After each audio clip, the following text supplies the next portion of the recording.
Welcome back to the 2014 League of Legends World Championship. I'm here with SK Gaming's AD carry, Candy Panda.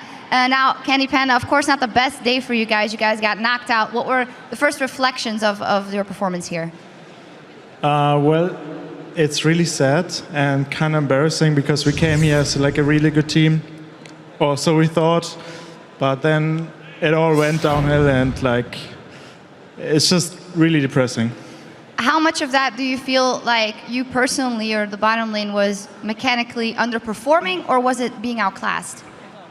Well, I'd like to say that we've just been underperforming, and like this year's Worlds really showed our weakness, but I think it also has a lot to do with the mindset, because if your mindset is not clear, then you're not going to perform as well either, because you're thinking about other things and you can't fully think about the game. So that has a lot to do with that as well. So now it's actually the case to leave it all behind you and look ahead. What are your first thoughts knowing that you're back in the LCS, you have a clean slate coming back in next year? Well, so last year I thought like my gaming career is going to an end because we got relegated and I was really not feeling so good. But this year we made a new team, we got to Worlds, and next year I'm just gonna try to play again and then see if it was just a fluke or like I can keep going up. But personally, like for me, I feel like I still have the spirit to keep playing and really improve. But yeah, next year will show. Well, you did it once, you can do it again. Thank you very much. Thanks. All right, I know you're ready for the next match, so let's send it back over to the guys at the desk. Thank you very much, Sharks. We are heading into Game 5, where the Turkish team Dark Passage will face off against China's Edward Gaming. First and foremost, I need to apologize and tell you that I fail at math, because for Dark Passage, they need to win 2 more games to guarantee their spot. They need to take down both Dark Passage and AHQ tomorrow. If AHQ manage to bounce back and pull off the impossible and win out, there could be a tiebreaker scenario, however unlikely that may be. So yes, EDG still technically not 100% guaranteed. Now that that math is off the table, Dark Passage have got a very big uphill battle, taking on this incredibly strong-looking squad from Group A. What do we take away from EDG in previous games? I just think they looked really strong, and if you look at Dark Passage right now, they're not even looking to get their first win. They just want to get even closer to a win. They have had a couple perfect, a perfect game against them, and then an almost perfect game against them. They just want to look a little better. And honestly, if you're in this position, you just need to stay positive and just try and learn as much from the game as you can. I actually managed to talk with Touch in the game a little bit. I messaged him back and forth. I was like, "So what's your plans coming into this game?" And he said, "Not die." Wait. But he's smiling. He's actually being happy about it, and he's actually looking more forward to the fact that they can definitely battle AHQ. They can definitely get themselves a good performance in this tournament. Yeah, we'll have to see what they can do. Care to comment on EDG? Yeah, I just think it just depends on the way that Dark Passage handled the losses, right? So if they have a positive attitude and they're willing to adapt, maybe they can take something away from their losses to Samsung White and maybe play more aggressively, and they can miracle win lanes, get some good all-ins going, get some good team comps going. But yeah, honestly, it's a huge uphill battle, and EDG is just looking better and better every game. Well, we can see how good EDG is looking. As we said, 2 more games and they guarantee themselves that spot. Let's start over to Demon and crew to take us into the game. Thank you very much, Quickshot, and let's head into the starting lineups. Over on the blue side, it is going to be Turkey's Dark Passage. That means in the top lane, it is Fabulous, Crystal in the jungle, Naru in the mid lane, Holy Phoenix as the AD carry, and Touch on support. And on the red side, of course, it is China's Edward Gaming. Core on the top lane, Clearlove in the jungle, Yu in mid lane, and then Name and FZZF, or ZZF, if you're a Canadian, on support. Ooh, or English as well. Yeah, there you go. It's just me. I just say Z. Yeah, that's interesting, since his name is an acronym, FZZF. Technically, it's FZZF, unless he's just going for the phonetic sound. I don't know how the Chinese say it, so I'm not going to go out on a limb on that one. I'm going to keep doing FZZF. Well, chase the wind on a windy day. FZZF for a couple of years now. 3 when he was years. back in WE, so we're going to stick with that one. WE will delete. That's another question right there, ladies and gentlemen. So, game's going to get underway as Trevor finally mentioned. EDG, if they do win this game, they will reach the quarterfinals. Got ahead of himself, but it's kind of expected because EDG need 2 more? No, I'm pretty sure it's just the 1. EDG, they need to win this game, and then AHQ would need to lose a game, or EDG wins 2 games in a row. But even I got ahead of myself. Yeah, their next game is going to be pretty important anyway. This one is still important. It's a should win these guys drop a game to anyone who's not Samsung White. It's a big disappointment. This should be a quick and easy performance for EDG if they want to continue on in this World Championship. Absolutely. Seeing Dark Passage already take out Clear Love there with the Rengar and the Orianna as well from you. It has indeed been unstoppable when he has it in his hands. Absolutely. They've been fantastic. And for EDG, they're going to be basically using themselves as an advertising platform. We've seen Samsung White. They have destroyed everybody in this group, EDG included. And EDG themselves very confidently need to sort of put themselves on the map right now. They want to feel, put themselves a bit of a mental barrier to everybody else, because obviously now they're looking likely to be the team to get to qualify. Will they be the #2 team? And they want to be the team that people want to avoid. Everybody's looking to avoid Samsung White, but the fallback option is Edward Gaming. Name needs to have a big game.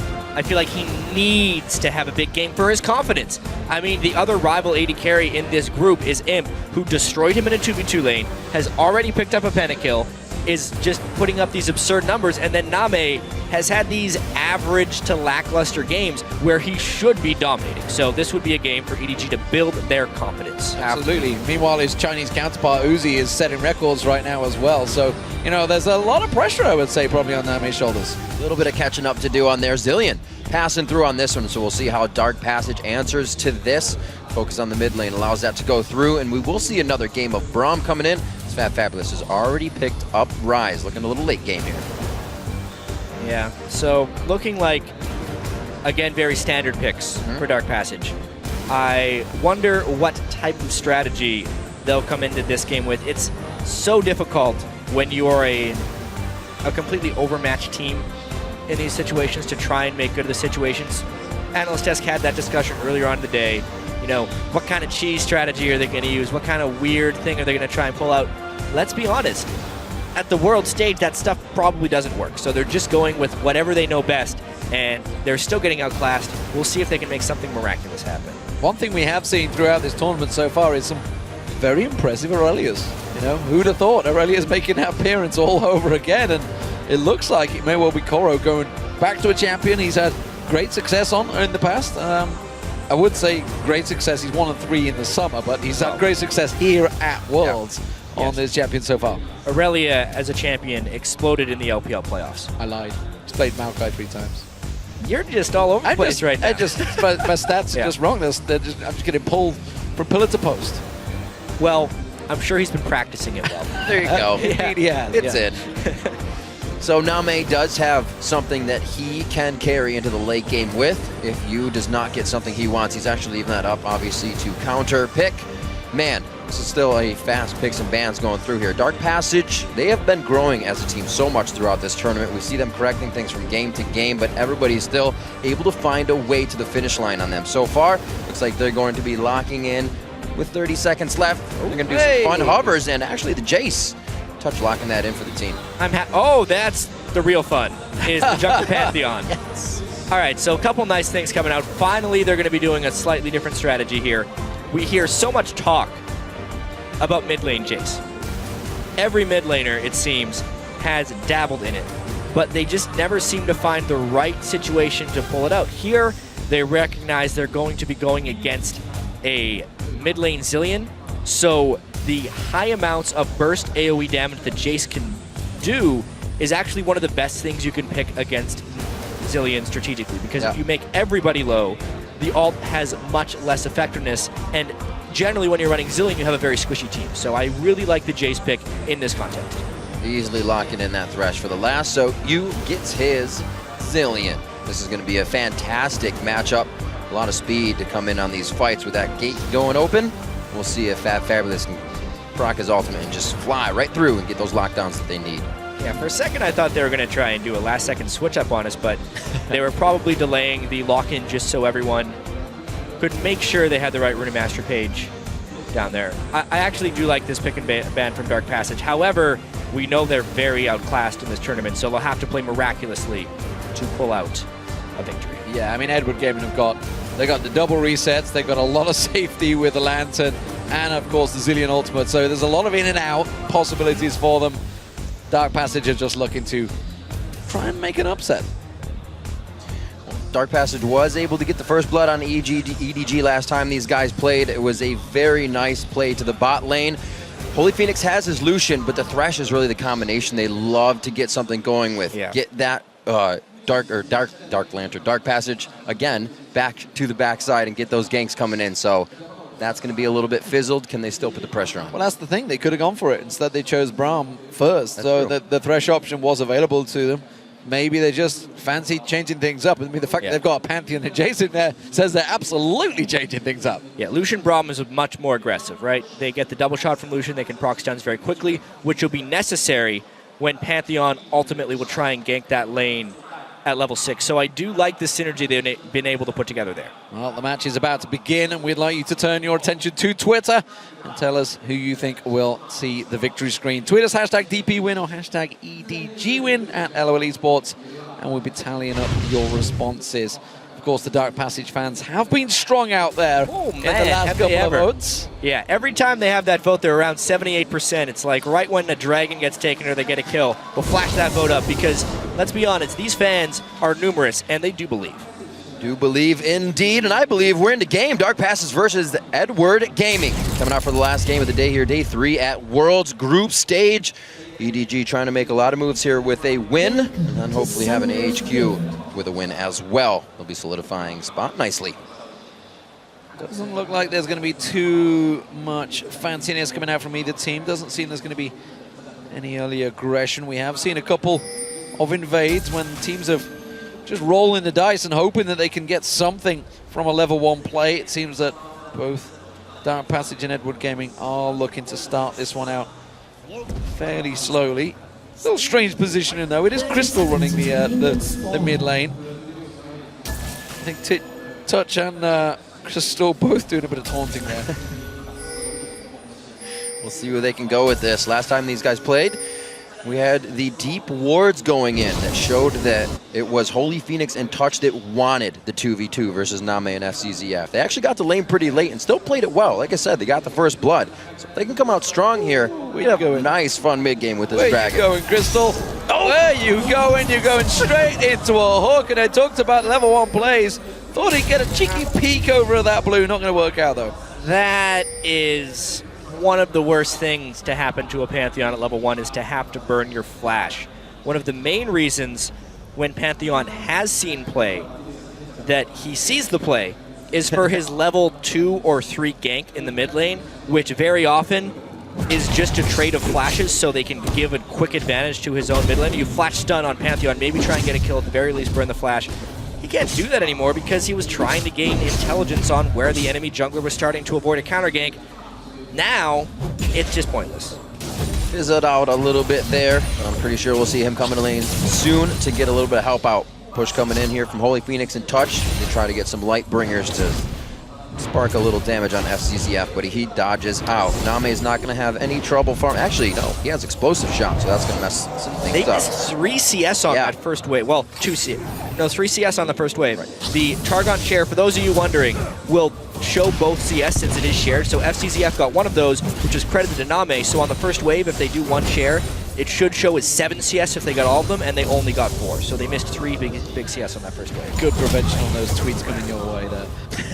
Hey, we gotta protect ourselves. Absolutely. Man. It's a dangerous world out there. Every time we mention that one, everyone's like points it out and just like, you might want to look at the patch notes, guys. I'm just saying, this is something that changed. So, this bottom lane, we'll see now that they're both at level 2, nobody going overly aggressive towards one another. Mid lane, Naru versus Yu. It's going to be a tricky one to call for sure. Jace versus Azillion, definitely not a matchup we're used to seeing. We'll see how it develops for them. Rise up against Koro in this top lane, putting a little bit of pressure early on against Koro. Koro went 1 and 3 in the summer on Aurelia, as opposed to being successful like I suggested, and has yet to play it so far. Of course, his Chinese counterpart's the one that's been playing heavily in this top lane. And speaking of tendencies in the top lane, Fabulous has almost always pushed in his opponent and then died. Is something we've seen pretty frequently here. You could see Clear Level's up there looking for a gank, and he's actually in a position where he would be gankable, but there's a big minion wave. He's got a Pantheon fairly close behind him, and he does have decent ward coverage up. He's just got to be careful not to die here before level 6, because that's been a pattern here at Worlds. Safe with the flash, his ward did just die, and that rotation from Clear Love looks like it will be towards the north at this point, pushed up towards the turret. Fabulous says, wait, I'm a little low on mana, I might not want to stand so close. Aggression coming out there, forcing Name to jump straight away. Touch getting deep on it. The hook lands on Holy Phoenix, though, but instantly blocked out by Touch. Nice work. Yeah, and there was no rocket jump follow-up because Name had just used it to jump away. So some pretty aggro trading here going down from both these guys.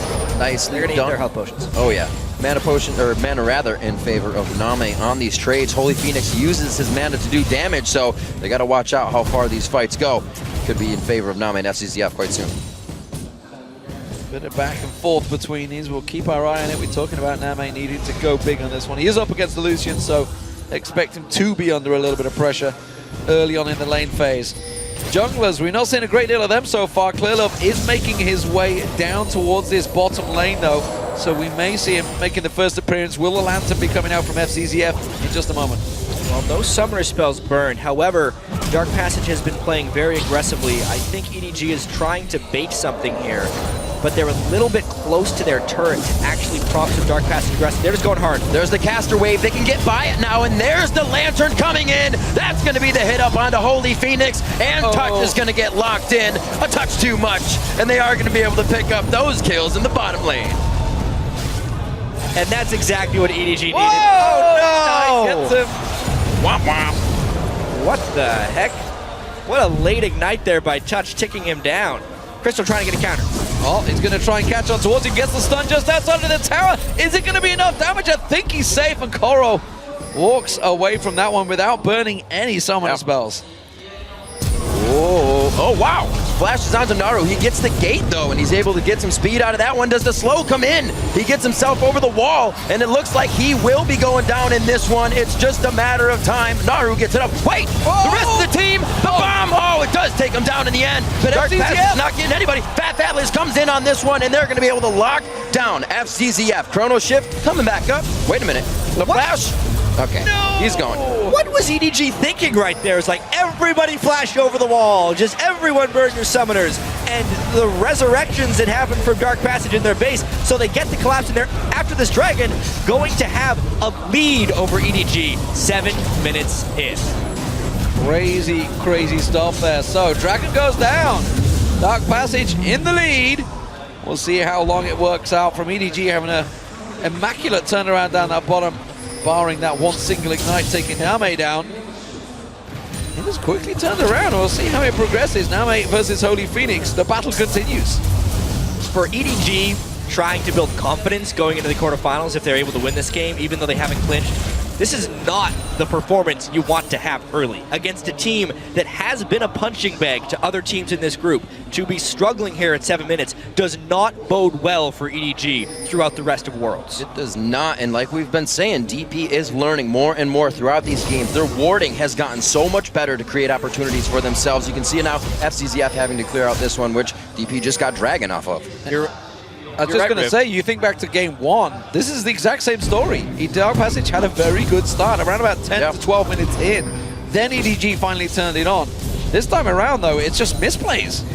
But Dark Passage building on potential confidence from the last time. However, this is that fabulous overextension. That's the flash coming out. He's still got some applied slows coming in from both Clear Love and Koro, but he breaks them. He's good. Level 6 has to blow the ult for some movement speed. Oh no.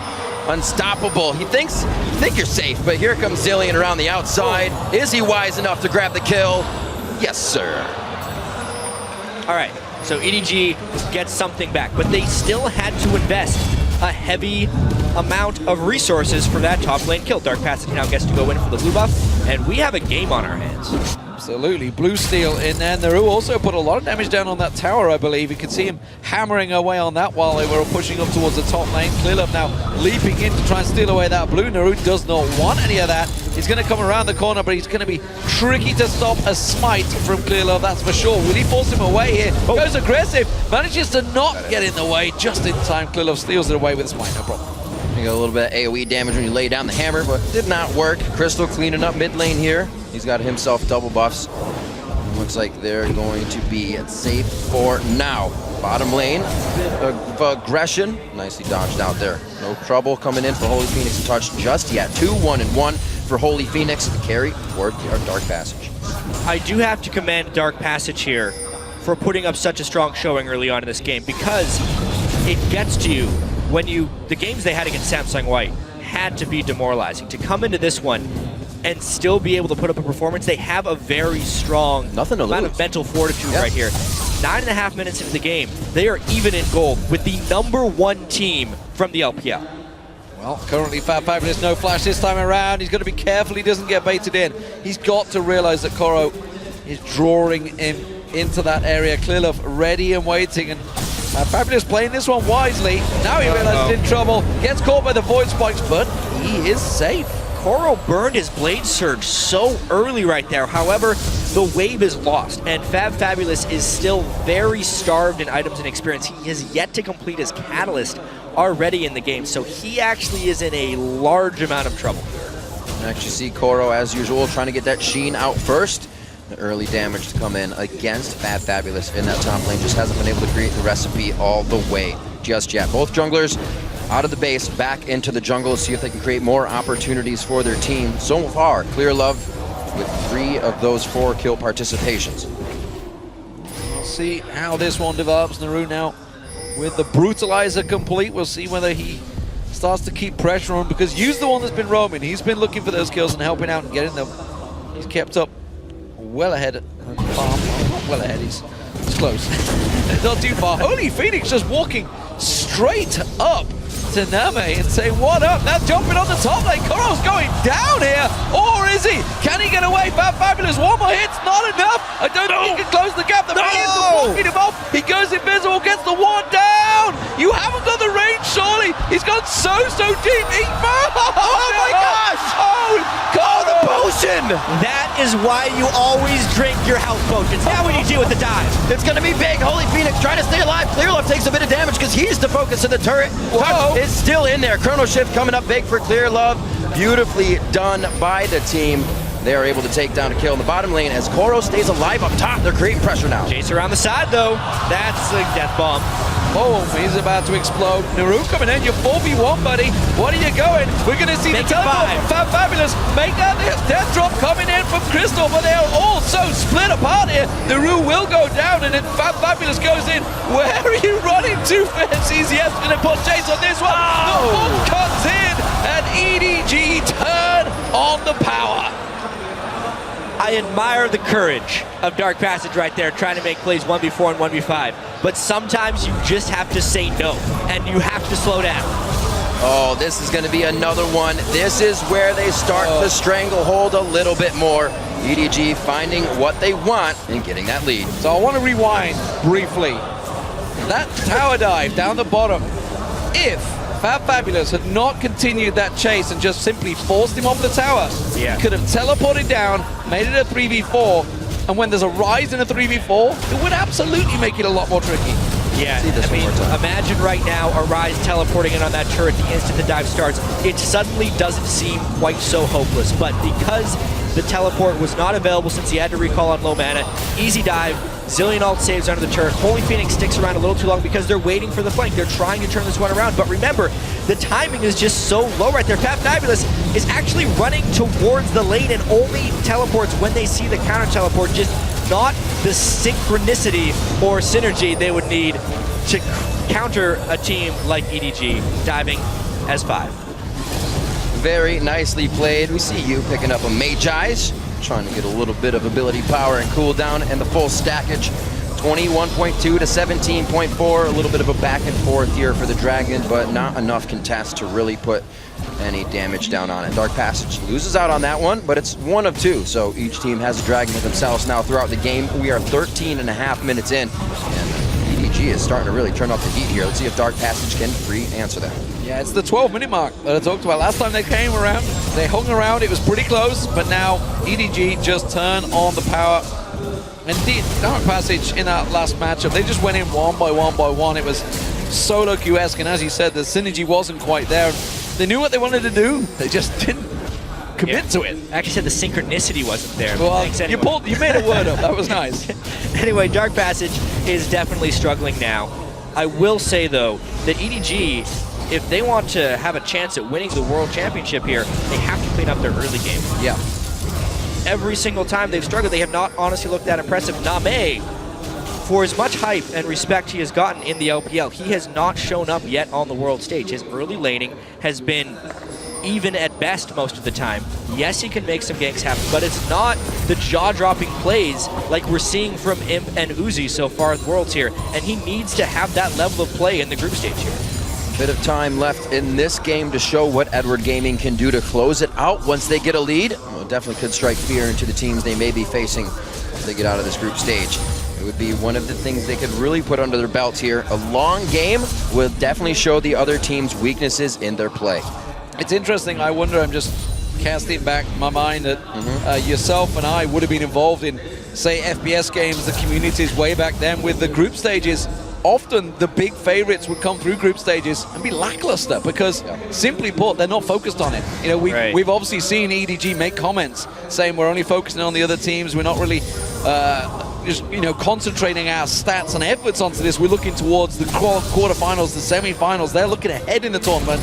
And have they just took their eye off the ball a little bit? Maybe not completely 100% focused on these matches, which is why we're not quite seeing the big performances we're expecting. Yeah, Naru gets caught out yet again. You can see EDG has taken control of this game now. The Soul Stealer, obviously, great for you. And I'll expand on that in a second, but Pantheon's jumping in. Jumping in. Yeah. It was good for the show. Could be some more love up to the top lane, though. We do have you bringing himself here as well. Well, while this is all happening, Name is just in the mid lane, just saying, thanks, I'll take your turret. Should I come across? Do you need me? No, I'll keep on pushing them waves in. Why not? That's going to be the top turret going down for Edward Gaming. And while it was a slow start, they are absolutely dominant right now. Yeah, I think actually the Zillion global experience had a lot to do with them being able to take small advantages. But to your point, actually, about EDG looking ahead and how that's potentially what they're doing here, I think there's a lot of validity to it, because if we look at their success in the LPL, they're hardly ever a dominant regular season team, but they are always a dominant playoff team, and they're always winning the regionals. So little missteps they're having in the group stage here are not completely unfounded, because they've shown missteps in games that don't have the ultimate importance in the past. What we do know about them is when pressure is on the line, the reliability of some of their play is what comes through. I mean, Name not making a bunch of plays in the group stage, while it is a little concerning, he's not a huge playmaking type player. He's more of a reliable player who will always come through in the end. Oh, speaking of going a little too far, maybe they've got a bit off more than they can chew. Crystal, though, he will get taken down. They do get themselves one kill, but look at that. The Zillion is there, the revive is on, and Dark Passage are dropping once again. Crazy fights coming in. They have to remember they haven't fought in a long time. The ultimate of you is going to be up. It's going to save somebody. They're not trying to fight within these windows, and the fights are not going their way. It's just too far in favor of Edward Gaming. Check the Soul Watch, since you did initiate the Soul War. So he is currently at 3 stacks. He needs a few more. All right. Soul Stealer becomes gold efficient after 6 stacks, and quite honestly, there's been a re-emergence of Soul Stealer recently. I want clarification on this, because I've been told 5, 6, 8 different players tell me different things. I've had production telling me 5 the other day. I've had somebody else telling me 8. I'm just like, I don't know what is going on right now. You should get changes So listen, gold efficiency differs depending on your baselines. So if you're using the amplifying tune for the base value of what 1 AP costs, then it's going to change than if you're using a needlessly large rod, right? So 6, 5, it's in that ballpark what is gold efficient, depending on your definitions. It's close. We'll give it that. 3 is not gold efficient. There I you know go. that. I should point out, we have the over-under. This is not the first time that we see this from Chinese teams as well. This is actually becoming an almost standard item in that mid lane on certain champions. Yeah, I do want to talk about Soul Stealer a little bit. So I think it's a very strong item on supports, especially Janna, because she sits so far in the back and she can get those assists. Hardly ever die. And honestly, it's been a long time coming. At the very start of the season, supports were giving a lot of differing AP ratios because of increased gold influx. They've decided to spend that on wards instead. all the time. Yep. A lot of supports are buying like 2 or 3 pink wards every time they go back to base. EDG is just going to dive here, trying to get more soul stacks. But yeah, they'll end up getting a lot of that ability power just because they're getting the assists. And in the mid lane, for someone like Zilean, he's mainly scaling off of cooldown reduction in levels. If he can secure that, he'll get the ability power just because he's involved in so many fights. Yeah. And with the chrono shift, he can prevent losing stacks much more than other champions. So I actually like it as a normal item as long as you're a little bit ahead on Zilean. Since you do need to snowball the game anyway, building a snowball item is actually very viable there. Especially when you're in the lead. And they are that so far right now. 10,000, just actually almost 11,000 gold here. Now starting to deny the resources in the jungle. EDG kind of running away with this one here. We did say that, you know, teams don't focus too much on others, but it would be nice to see EDG kind of come through with the power that we see Samsung taking teams down with others as well, to show that they have that. I mean, let's be completely fair here. Yes, they were even in gold at 7 minutes, but they have a 11,000 gold for 19 minutes. That type of lead that doesn't suck. in any game I've seen has never been surmounted. Actually, I was looking at a lot of 20-minute gold advantages across worldwide teams. The biggest comeback I saw was Samsung Blue was 7.1 thousand gold down on Samsung White, and they came back to win the game. Oh, right, yeah. That is much more. The biggest you'll usually see from teams in their entire splits is 3,500 or so at 20 minutes. Like, that's what is a winnable game. 11,000 is completely out of the ballpark of a potential comeback. Well, it is going to be Edward Gaming moving in. Koro going big on this one. He's happy. He's got the Zilean support, of course. He will just get revived back in there. And Yu is running through the team. There's a leap coming out from Nami. He gets himself the double touch. Will he get taken down? Nami wants it. He's going to have to take 2 now hits. Couldn't quite finish it off. Crystal will go down. That's going to be Koro.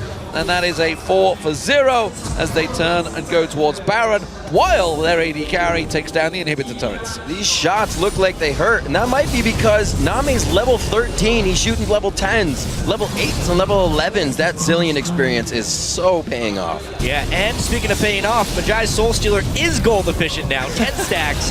They're going to be taking this Baron down 29 minutes in, making this game a completely one-sided one here for EDG. That about does it. Closer to getting themselves out of the group stages. This is definitely confidence that they need. Probably a little shaken, like you said, in the beginning of this game. Not something that they wanted to see. And as I said before, something teams are going to know they can take advantage of. I think that's the main thing. EDG getting a little bit exposed in certain elements of their game. And we have also been able to see some of their strengths. I mean, if we think back to the very first game here we saw at Worlds, they were 10,000 gold down against Samsung White and were able to be competitive, if not win, a few team fights in the mid game. We will be able to see that rematch at the end of tomorrow's games to probably decide first place in this group. About strengths. I want to look towards that top lane here earlier. I mean, it's a pick we've seen re-emerge once again. Always kind of comes around every time the World Championships is on. Yeah. And I know for a fact there's a certain top laner in Korea right now that is watching this, that will be smiling and thinking, yeah, my time to shine, ladies and gentlemen. I'm talking about Wicked, of course, for Alliance. And we've seen a couple of teams picking Aurelia once again, mainly for the fact, obviously, there's been a lot of bans focused on that top lane, which is forcing her appearance. Absolutely right. Whenever we see these kind of overly dominant top laners come in, Aurelia always feels like she can creep back in. Specifically for Chinese teams, they use her for strong mid-game power spikes. When you can max that first skill and hit the Trinity Force, she can very quickly shut down AD carries, which are known hugely in China. This is actually a different AD carry build than I'm used to seeing. Or sorry, different Aurelia build that I'm used to seeing out of teams from the LPL. I'll often see a Trinity Force followed by a Frozen Heart, and they will use the Aurelia around the mid-game as just someone to shut down the AD carry. I'm actually very surprised by the Hex Drinker here, just because maybe Ryze was getting a little antsy because they're against pretty much double AD in the mid lane. He's just so far ahead that it doesn't really matter. Yeah. He really wanted to get his fights in that top lane, and he can with the magic resistance. Helps just a little bit. One of the last outer turret standing here for Dark Passage. It's going to be a hook onto touch. I don't know if they're going to go far into that one. They draw out the Fisher as he just gets the field goal with that one through the team. They're going to go ahead and take down the turret and slowly push in towards the base. So just another thing that's building, while of course EDG continue to push on through. Name building towards that Bloodthirster, I feel, for third item. This is something we've seen starting to develop for Tristanas now. It should be the third item when you're this far ahead, because you look at people that do not have armor, the Last Whisper is not required. And as far as trading, as far as pushing, as far as damage, the Bloodthirster is better in every single regard if the enemy doesn't have armor. So he's just building smart. Trying to stop the siege, but it's just going to be too much. EDG too far ahead this game, and it seems like they know when they are ahead. Starting to close this one out. Koro puts himself on the front line. Going to be a lot of damage towards him. He wants to go down, but he actually keeps himself alive for a little bit longer. The Chrono Shift's not going to go down, and the Baron keeps him alive. Oh man! Ooh, blocked off by FCZF and you. They turn around. They try to get the hook back on towards Holy Phoenix. They've driven them out of the base for now, but it's only a matter of time before they come knocking back on that door. Giant wave in the bottom. That's where Edward heading towards. Not just Edward. You know, Eddie's back in his hometown right now. Sadly, he's not taking part in this World Championships. But this is going to be another inhibitor turret going down. And you're going to get a teleport in just on the top side here. Gonna jump. Uh-oh, DP going down. Crystal's gonna get hit up. Koro comes from mid because he teleported back into the fight after being very low in that last engage. The inhibitor turret getting hit up. Nami feels like he can face tank that. Koro goes for his self-initiation. Gets stopped up by Room Prison, but it doesn't look like they're gonna stop here. A bit more pressure towards the Nexus turret, and they're gonna take down that last inhibitor. Well, they've been attacking for so long that the cooldown's back from you, and they're gonna jump straight in. They wanna try and create some pressure. There it is once again. That ultimate is paying dividends right now from Zilean, and we've seen really why actually Zilean has been drawing a lot of bans throughout this World Championships. It looks like Edward Gaming are going to try and close this one out as fast as possible. 25.5 minutes gone. Dark Passage looking to just try and hold on towards their Nexus turret, but Name is just burning through the damage of all his hit points of Dark Passage. They are finally going to step away. The power buff has worn off. They needed the health regen. They are the slow, steady, reliable team in so many different ways. We've been actually mentioning the 1% crit rune that so many junglers and AD carries have been building in, especially junglers. Clearlove is pretty much the only jungler we've seen that doesn't build the crit rune. That's because EDG just as a team is all about reliability. Why would you want the 1% crit when your other 99 attacks can do one more damage every single time? I'm actually personally in that camp. I don't like the 1% crit runes. So, slow and steady usually wins the race for EDG. This death squad coming out right now of EDG, or rather Hydra, with the Ghost Blade as well, just coming from Clearlove. Everybody getting items that they want and don't necessarily need, but they're doing the damage with. You trying to start a fight by himself. Koro, again, going into a 3v1 situation. The spikes are going to go right through and take down Touch, and they're in the base for the win. He gets the triple kill. He's going to go for the Quadra. Crystal gets down. There's the Quadra kill. Go for it. Will Naru give it up? Can they go on towards the Phantom? He's going to see Naru. He wants to go.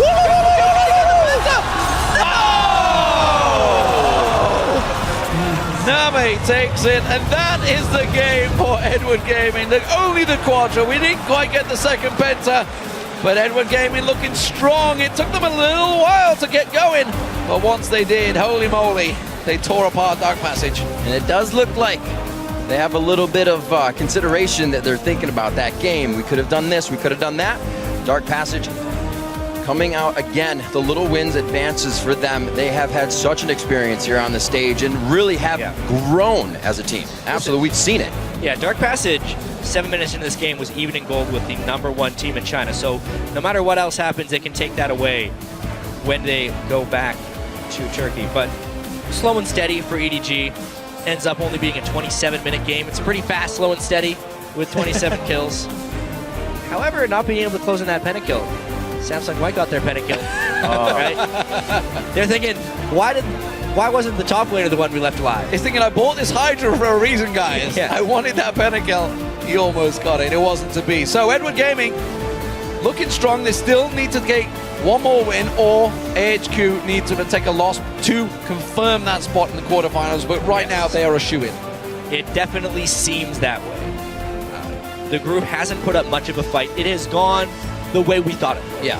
When this draw happened, everyone was thinking, man, EDG and Samsung White, they were two of the strongest teams going into the entire World Championship. No one would want to be drawn into their groups, and it was just so unfortunate that it was an international wildcard team and the number 2 seed from the GPL that got dropped in there, creating a very lopsided spot in the group with some upset potential, but it just didn't really come through. I mean, the fact that the groups went that way does have a counter. The fact that Group C and D are incredibly strong. Of course, that's Singapore next week.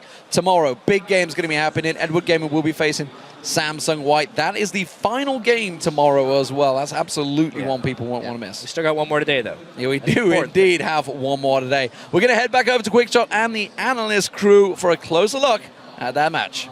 Thank you very much, guys. And D-Man, sorry for failing the math and leading you to believe something wrong. So anyways, the match did go as expected. Edward Gaming came out, took control fairly early on, but I do think some credit needs to be given to Dark Passage. They have gotten better as the games have gone on, and they made some more aggressive plays, not necessarily the all-ins we were looking for, but they did go for some of those early dives and early chases and punished EDG when they made mistakes. Yeah, EDG wasn't playing flawless early at all, and Dark Passage did a good job trying to keep up, and that actually makes the battle for first place in Group B even more important. Like, if you can choose White or EDG at the start of the predictions, maybe we're like, yeah, maybe they're similar, maybe White's a level better, but how much? But looking at EDG now, like, the discrepancy is very, very big.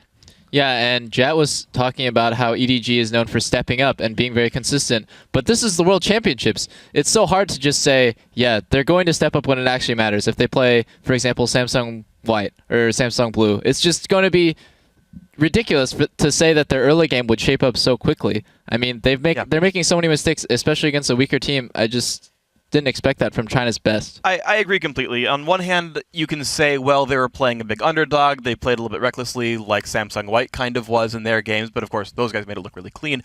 On the other hand, I, again, completely agree with you, because even in the Chinese regional final, you had Starhorn Royal Club take them to 3 games. In fact, they were leading early game most of those battles. So if Starhorn does take number 1 in Group B and Edward Gaming does fall to number 2, you could easily have that, that inter-country kill and Starhorn suddenly is top 4 in a very believable fashion. And so I agree. These guys need to shape up that early game and temper that aggression somewhat. I mean, this is still a team that is based around that late game and the team fighting. And if you draw that comparison to Samsung Blue or something like that, well, you could say, oh, well, Samsung Blue often falls behind in the early game as well. They've done it to many teams. And yet, they've only lost one best of 5 in like 9 months. So I'm not as convinced that EDG's early game is as big of a problem as people seem to think it is. Obviously, against Dark Passage, more questions arise, but I think they're going to get it together and do just fine. 2 things, I'm going to quote you on that at a later date. And number 2, I think it's time to slide this one along. Earlier today, we asked you guys to get onto Twitter and tell us who has been the most outstanding player in the Taipei group stage and why. And we're going to talk about some of your selections. From SJ Danois, supports rarely get the playmaking credit they deserve. Not on this desk. Mata is changing that and has come out huge during the group stage. Crepo, as a fellow support player, I think you're going to agree. I just think the way the support metagame has changed just over the course of like the entire season, I do think playmaking supports have a better place in the metagame, and they do actually get a lot of credit. But then Mata takes it up to another step. He's just flawless in almost every aspect of his play. And yeah, if we ever mention supports, he's the one we're going to be mentioning first. He's the faker of supports. All right, next one. At Demon Zyod, BB really impressed me with his mechanics in their game against Starhorn Royal Club. He was basically 1v5ing faker style. BB definitely has looked good. Yeah. Not great. I do have a lot of respect for BB still as an individual player. Also, he's taken the shot calling role for Taipei Assassins. That can be a lot to focus on. Ultimately, though, his bot lane synergy with Jay I found to be a bit weak, and so he's looking, I would say, worse than he probably should, because a player of his skill actually should be putting up a little bit better numbers with that. Yeah, to me, BB will always be a legend because he won the Season 2 World Championships in a spectacular fashion, but you can't really see him shine so much because the game now is so dictated by laning phase, and he doesn't have great synergy with Jay, so he doesn't get to shine as much, and then when he does get to that mid-late game when he's actually even and he's not super far behind, he does get to play very well. All right, and the next one comes to us from @JoshLol1 or Lolly. Definitely Uzi. His tryst was incredible versus TSM. It seemed like getting caught was part of his plan. I'm not sure I agree with that so much, but hey, if it works out, it works out. Don't you think, Monte Cristo? I guess. Guys, thank Learn you. support Kale. Well, thank you for sending those in, and of course, we'd love to hear more. Join the conversation throughout all of Worlds by tweeting to us @LOL Esports. Make sure you use that hashtag Worlds. Guys, we'll need to take one final break, and then we'll be back with the last match of the day, featuring SK Gaming versus the Taipei Assassins. Don't miss it.